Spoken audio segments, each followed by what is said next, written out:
Okay, let's get right into it. We all want to be free, don't we?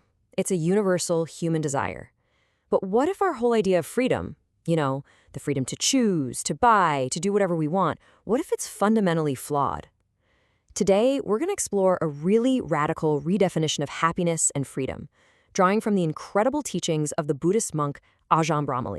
And this is the central question, the one that kind of flips everything on its head. It's a big one, I know, but if you stick with me, I think you'll see that understanding this could completely change how you look at your own life and your own search for happiness. All right, so first up, we need to tackle what I'm calling the freedom paradox. We're going to deconstruct this ideal of freedom we're all sold, this constant chase for more, and see why it might actually be leading us absolutely nowhere. In our culture, freedom and choice are basically the same word, right? It's the ability to get the things we want, to have the experiences we crave, to express ourselves however we feel. I mean, our entire economy is built on this idea. The more you can consume, the more free you supposedly are. Okay, so check this out. Ajahn Brahmali proposes this amazing thought experiment. Let's take this freedom of choice idea all the way to its logical conclusion. Just imagine for a second a world where every single one of your desires is satisfied the very moment it pops into your head. What would that actually feel like? Would it be paradise? Yeah, turns out not so much. In fact, he argues it would be an absolute nightmare. And why is that? Well, because for most of us, our whole sense of purpose, our very identity, is wrapped up in the striving, the wanting. That craving and the action that follows gives us a sense of self. So if you take all that away, what's left? Apparently just a deep, uncomfortable emptiness. Getting everything you want doesn't actually make you feel whole. So if chasing all our desires is just a dead end, then we've got to dig a little deeper, right? And that brings us to this next idea, the idea of our invisible prison. It forces us to ask, are we really the ones in control at all? I mean, really think about any choice you've ever made. Was it truly free? Ajahn Brahmali uses his own life as an example. He says his love for pickled herring, well, that comes from his childhood in Norway. The university he went to, he just took his dad's advice. Our decisions are so deeply programmed by our past, our family, society, and, from a Buddhist perspective, even by these deep-seated habits we've carried over from countless past lives. And that's such a powerful way to put it, isn't it?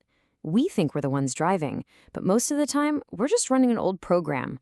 We get angry about the same things, we want the same things, we think the same useless thoughts just over and over like a robot.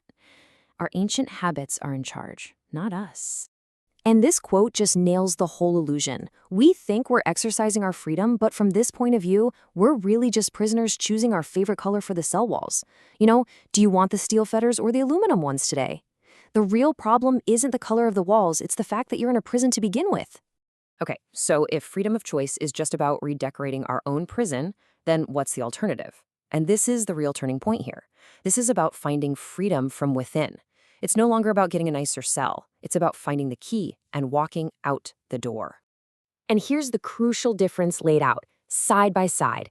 Worldly freedom is the freedom of choice, this endless, exhausting hunt for things outside of us to make us happy.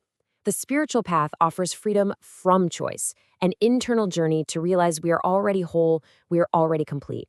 The searching stops because the happiness is finally coming from the inside.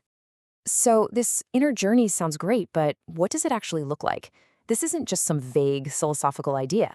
It's a real, practical path with specific tools we can all start using. The journey kicks off with something called right view. And I love this metaphor. Think of your life and all your habits as a giant supertanker steaming ahead at full speed. You can't just slam on the brakes or turn on a dime. But by consistently and gently reflecting on the world as it really is, seeing that everything is temporary and ultimately can't give us lasting happiness, you start to slowly, almost invisibly, turn that massive ship onto a whole new course. Now, part of turning that ship is learning to see the hidden danger in the very things we're always chasing. And the Buddha, he did not mess around with his metaphors. He compared sensual pleasure to a piece of meat that vultures are fighting over. It always leads to conflict. He said it's like a blazing torch that will inevitably burn the person holding it. And it's like a beautiful, vivid dream that feels so real, right up until you wake up and it's gone. I know. This might be sounding a little heavy, right? Like you have to give up everything you enjoy. But that's not it at all. The path isn't described as this grim, joyless struggle. It's actually meant to be a joyous, natural, and beautiful unfolding. It's like this beautiful chain reaction, a kind of positive snowball effect, where one thing naturally leads to the next without you having to force it. It all starts with virtue, with just living a kind and ethical life. When you act with integrity, it leads to a mind that's free from regret. No more of those "I should have" moments haunting you. A mind without that baggage naturally feels joy. And that joy, when you nurture it, it deepens into this profound sense of rapture and bliss. This state of deep happiness is what finally allows the mind to become totally still. And it's in that deep, deep stillness that real freedom is found. There's this wonderful story about a former king named Badia who became a monk. One day, years into his practice, other monks heard him sitting in the forest, just exclaiming, "Oh, what bliss! Oh, what bliss!" And they thought, oh no, he's missing his old palace life.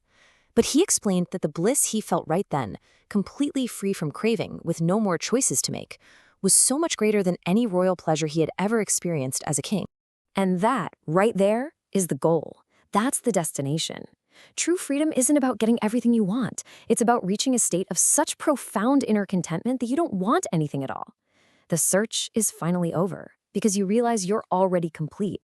So this brings us all the way back to the beginning. If our normal idea of freedom is really just choosing the decorations for our own prison cell, then I think the most important question we can ever ask ourselves is this. Are we going to keep spending our lives just rearranging the furniture, or are we going to start looking for the key?